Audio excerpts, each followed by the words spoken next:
नमस्कार दोस्तों, स्वागत है आपका द हॉरर डायरी में। मैं हूं आपका दोस्त और आज मैं आपके साथ साझा करने जा रहा हूं एक ऐसी सच्ची घटना जो मेरे साथ उत्तर प्रदेश के एक छोटे से गांव कल्याणपुर में घटी थी। ये कहानी उन 10 ग्रामीणों की है जो एक मृतक को शमशान ले जाते समय जंगल में फंस गए थे।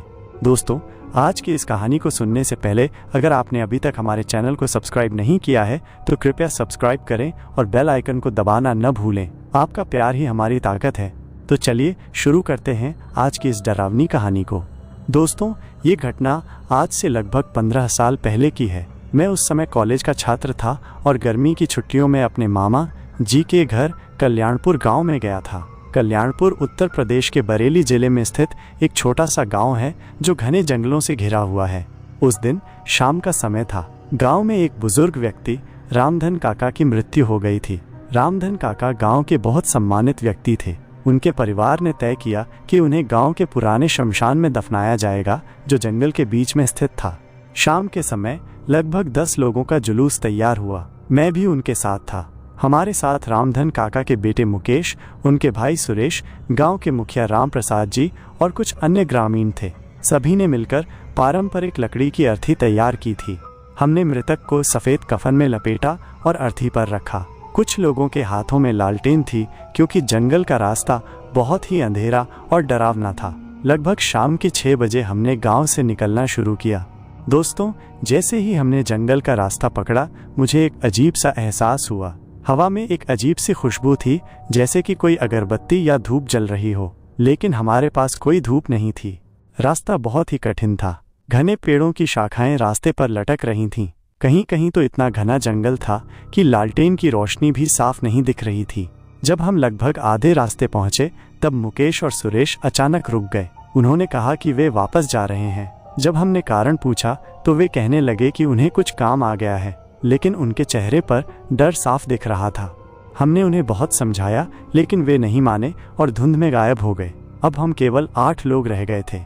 दोस्तों, जैसे जैसे हम आगे बढ़ते गए जंगल और भी घना होता गया। अचानक हमें लगा जैसे कोई हमारा पीछा कर रहा है। हमने पीछे मुड़कर देखा लेकिन कुछ भी नजर नहीं आया। राम प्रसाद जी ने कहा, लगता है जंगल में कोई जानवर है, सबको सावधान रहना चाहिए। लेकिन दोस्तों, जो आवाज़ें हमें सुनाई दे रही थीं वे किसी जानवर की नहीं थीं। वे मनुष्य के कदमों की आवाज़ थी, जैसे कि कोई हमारे साथ साथ चल रहा हो। अचानक हमारी एक लालटेन बुझ गई, फिर दूसरी भी बुझ गई। अब हमारे पास केवल 2 लालटेन बची थीं। डर के मारे हम सभी एक दूसरे के बहुत पास आ गए।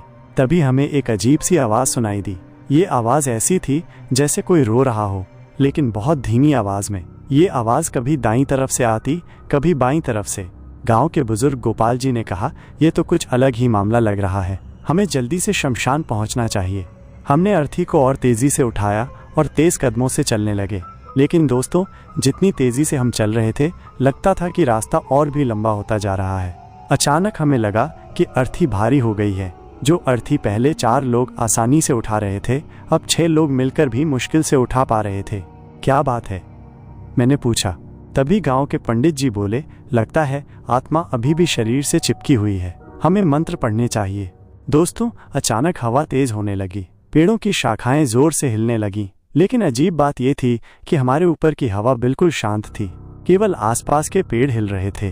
तभी हमें एक और आवाज़ सुनाई दी। ये आवाज़ ऐसी थी जैसे कोई हमारे नाम ले रहा हो, राम प्रसाद, राम प्रसाद। राम प्रसाद जी का चेहरा डर से पीला पड़ गया। उन्होंने कहा, कौन ले रहा है मेरा नाम? हम सभी ने इधर उधर देखा लेकिन कोई नज़र नहीं आया।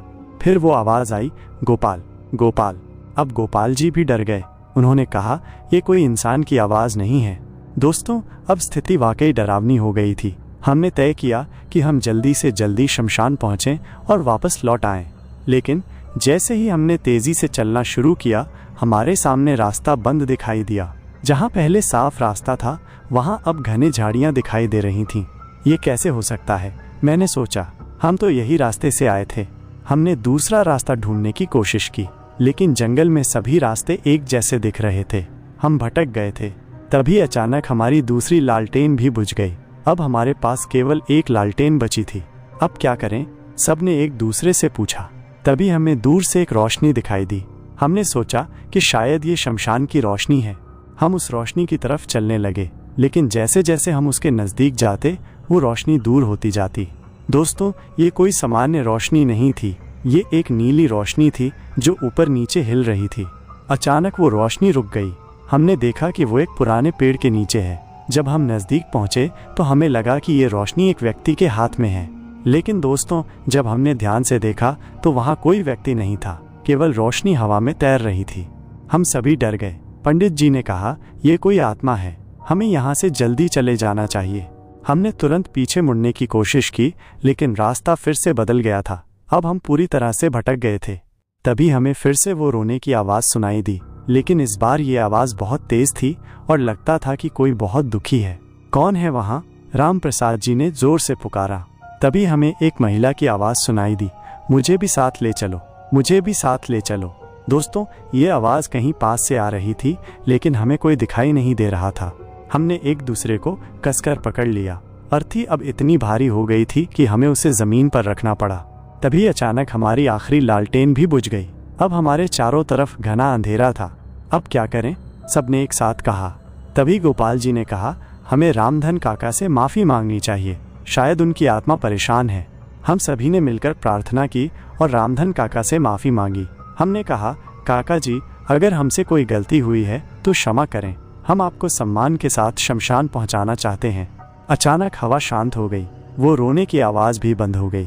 तभी हमें दूर से एक सामान्य रोशनी दिखाई दी। ये बिल्कुल सफ़ेद रोशनी थी जो स्थिर थी। हमने सोचा कि ये शमशान की रोशनी है। हमने अर्थी को फिर से उठाया। अब वो पहले जितनी ही हल्की थी। दोस्तों, जैसे ही हमने उस रोशनी की तरफ चलना शुरू किया, हमें एक साफ रास्ता दिखाई दिया। ये वही रास्ता था जिससे हम आए थे। हम तेज़ी से चलते गए और लगभग 15 मिनट में शमशान पहुंच गए। वहां पहुंचकर हमने रामधन काका को सम्मान के साथ दफनाया। जब हम वापस लौट रहे थे तो रास्ता बिल्कुल सामान्य था, कोई अजीब आवाज़ नहीं, कोई डरावना माहौल नहीं। दोस्तों, वापस गांव पहुंचकर हमने पता किया कि मुकेश और सुरेश कहाँ गए थे। जब हमने उनसे पूछा तो वे कहने लगे कि वे घर जाकर सो गए थे, लेकिन अजीब बात यह थी कि उनके घर वालों ने बताया कि वे रात भर बेचैन रहे और कुछ अजीब सी बातें बड़बड़ाते रहे। अगली सुबह जब हमने जंगल का रास्ता दिन की रोशनी में देखा तो सब कुछ सामान्य था, कोई घनी झाड़ियां नहीं, कोई बंद रास्ता नहीं। दोस्तों, आज भी मैं सोचता हूँ कि उस रात वास्तव में क्या हुआ था। क्या वो रामधन काका की आत्मा थी जो परेशान थी, या फिर जंगल में कोई और शक्ति थी? गांव के बुजुर्गों का कहना है कि जब कोई व्यक्ति अपने जीवन में कोई इच्छा अधूरी छोड़कर मरता है तो उसकी आत्मा तब तक शांत नहीं होती जब तक वो इच्छा पूरी नहीं हो जाती। बाद में हमें पता चला कि रामधन काका की एक इच्छा थी कि उनके परिवार के सभी लोग उनके अंतिम संस्कार में शामिल हों, लेकिन मुकेश और सुरेश बीच में ही छोड़कर चले गए थे। शायद यही कारण था कि उनकी आत्मा परेशान थी। दोस्तों, उस दिन के बाद से मैंने ये सीखा कि मृत्यु के बाद भी आत्मा की शांति के लिए परिवार और समाज का सम्मान बहुत ज़रूरी है। ये घटना मेरे जीवन में एक मोड़ था। इसके बाद मैंने कई और ऐसी रहस्यमय घटनाओं का अनुभव किया जिन्हें मैं आप सभी के साथ साझा करता रहता हूँ। लेकिन दोस्तों, इस कहानी का सबसे डरावना हिस्सा अभी भी बाकी है। उस रात के लगभग 1 महीने बाद मुकेश और सुरेश की तबीयत खराब होने लगी। वे कहते थे कि उन्हें रात में कोई बुलाता है। उन्हें लगता था कि कोई उनके साथ चल रहा है। डॉक्टरों ने जांच की, लेकिन कोई बीमारी नहीं मिली।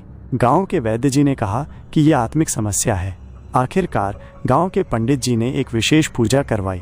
उन्होंने रामधन काका की आत्मा की शांति के लिए हवन किया और मुकेश सुरेश से माफ़ी मंगवाई। उस पूजा के बाद से दोनों की तबीयत ठीक हो गई। दोस्तों, ये घटना हमें ये सिखाती है कि मृत्यु के बाद भी रिश्तों का सम्मान करना ज़रूरी है। जो लोग हमसे पहले जा चुके हैं, उनकी इच्छाओं और भावनाओं का सम्मान करना हमारा कर्तव्य है। आज भी जब मैं कल्याणपुर जाता हूँ तो उस जंगल से गुजरते समय रामधन काका को याद करता हूँ और उनकी आत्मा की शांति के लिए प्रार्थना करता हूँ।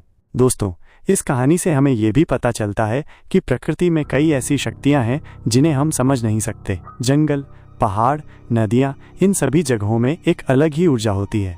कभी कभी ये ऊर्जा हमारी भावनाओं और विचारों से प्रभावित होती है। अगर हमारे मन में डर है तो वह डर इस ऊर्जा को और भी शक्तिशाली बना देता है, लेकिन अगर हमारे मन में श्रद्धा और सम्मान है तो यही ऊर्जा हमारी रक्षा भी करती है। उस रात जब हमने रामधन काका से माफ़ी मांगी और उनका सम्मान किया, तभी से सब कुछ सामान्य हो गया था। दोस्तों, आज भी कल्याणपुर गांव में इस घटना को याद किया जाता है। गांव के लोग कहते हैं कि जब भी कोई अंतिम संस्कार के लिए उस जंगल से गुजरता है तो वो पूरी श्रद्धा और सम्मान के साथ जाता है। ये कहानी हमें ये भी सिखाती है कि जीवन में रिश्तों का महत्व केवल जीवन तक सीमित नहीं है, मृत्यु के बाद भी ये रिश्ते बने रहते हैं। इसलिए हमें हमेशा अपने बुजुर्गों का सम्मान करना चाहिए और उनकी इच्छाओं को पूरा करने की कोशिश करनी चाहिए। तो दोस्तों, ये थी आज की कहानी, शमशान की अंतिम यात्रा। ये एक सच्ची घटना है जो मेरे साथ घटी थी। मुझे उम्मीद है कि आपको ये कहानी पसंद आई होगी। अगर आपके साथ भी कोई ऐसी रहस्यमय घटना घटी है तो कृपया कमेंट्स में ज़रूर बताएं। आपका प्यार और समर्थन ही हमारी सबसे बड़ी ताकत है। आप सभी का दिल से धन्यवाद जो हमेशा दी हॉरर डायरी के साथ खड़े रहते हैं। अगर ये कहानी आपको डरावनी और दिलचस्प लगी है तो कृपया लाइक करना न भूलें और अपने दोस्तों के साथ शेयर करें। आगे भी ऐसी ही रोमांचक और डरावनी कहानियों के लिए हमारे चैनल को सब्सक्राइब करें और बेल आइकन को प्रेस करें। मिलते हैं अगली डरावनी कहानी में। तब तक के लिए अपना और अपने परिवार का ख्याल रखें। धन्यवाद। दी हॉरर डायरी, जहां हर कहानी आपको रोमांचित कर देती है।